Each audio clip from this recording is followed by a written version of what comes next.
प्रतिभाशाली बच्चों के संवर्धन का अर्थ है ऐसे विद्यार्थियों को प्रारंभ से ही तीव्र गति से शैक्षिक प्रक्रिया से गुजरना, विद्यालयों में जल्दी प्रवेश दिलाकर तथा तीव्र गति से विद्यालयी शिक्षा समाप्त करके बालकों की प्रतिभा का विकास किया जा सकता है। ऐसे विद्यार्थियों को वर्तमान स्तर को छोड़कर अगले स्तर पर प्रोन्नत करके उनके शैक्षिक गति को तीव्रता प्रदान की जा सकती है। एकल अभिभावक वाले बच्चों को पढ़ाते समय शिक्षक को किस बात का ध्यान रखना चाहिए? शिक्षक इस तथ्य का अनदेखा करना चाहिए और ऐसे बच्चों के साथ समान व्यवहार करना चाहिए क्योंकि एकल अभिभावक का उनकी योग्यता, क्षमता या बुद्धि पर कोई प्रभाव नहीं पड़ता।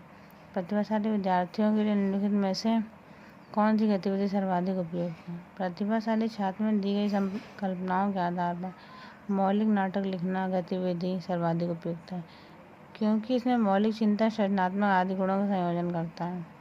शारीरिक गति बुद्धि रखने वाले बच्चे की अंतिम अवस्था निम्नलिखित में से कौन सी हो सकती है? शारीरिक गति बुद्धि से शारीरिक गति पर नियंत्रण करने से प्रवणता लाने की क्षमता होती है, इसलिए इस प्रकार की बुद्धि रखने वाले बच्चे की अंतिम अवस्था शल्य चिकित्सा हो सकती है। बिना किसी की सहायता के अपने सामर्थ्य का पूर्ण विकास करते हैं प्रतिभाशाली बच्चे। संकल्पनाओं की व्यवस्थित प्रस्तुति विकास के निम्नलिखित सिद्धांतों के साथ हो सकती है। संकल्पनाओं की व्यवस्थित प्रस्तुति विकास सापेक्ष रूप से क्रमिक होता है, सिद्धांत से संबंधित होता है। शिक्षा का अधिकार अधिनियम 2009 के क्रियान्वयन के बाद कक्षा कक्ष शिक्षा का अधिकार अधिनियम 2009 के क्रियान्वयन के बारे में कक्षा कक्ष आयु के अनुसार अधिक समजातीय है।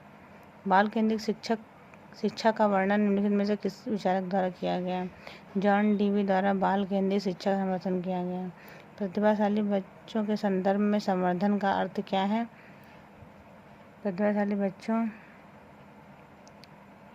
को प्रारंभ से ही तीव्र गति शैक्षिक प्रक्रिया से गुजरना पड़ता है। जैसे स्कैफोल्डिंग का अर्थ है मचाना बनाना या नए ज्ञान के साथ बच्चों के पास पहले से मौजूद ज्ञान पर निर्मित होता है। इसमें वयस्क बच्चे को सीखने में सहयोग मिलता है। एक महिला भोजन प्राप्त करने अपने बच्चों को बेच देती है। इस खबर के आधार पर अच्छी तरह समझाया जा सकता है। इस महिला मैस्लो का नियम, जो कि मैस्लो का सिद्धांत आवश्यकता के सिद्धांत पर निर्भर है, मतलब एक व्यक्ति की पहले खुद की शारीरिक आवश्यकताएं, भोजन, पानी और यदि ये बेसिक मूलभूत सुविधाएं उसे नहीं मिल रही हैं तो कभी कभी कुछ डायर कॉन्सिक्वेंसेस में व्यक्ति को क्या से क्या नहीं करना पड़ता। तो ऐसी विषम परिस्थितियों में एक माँ अपने बच्चे को भी बेच सकती है। तो मैस्लो के द्वारा बताया गया कि यह आवश्यकता का पदानुक्रमित सिद्धांत है। पदानुक्रमित आवश्यकताओं के सिद्धांत को सिद्ध करता है जिसमें एक माँ अपने बच्चे को बेचकर भोजन प्राप्त कर सकती है। एक महिला ने भोजन प्राप्त करने के लिए बच्चे को बेच दिया।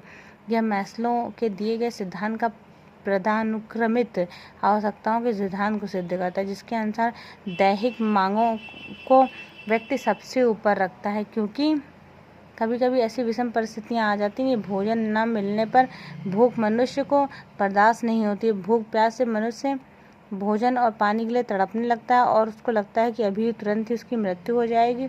तो इस तरह से हृदय विदारक दृश्यों को देखते हुए व्यक्ति अपनी आवश्यकताओं को सबसे ऊपर रख के अपनी दैहिक मांगों को पूरा करने के लिए अपने बच्चे तक को भी बेच सकता है।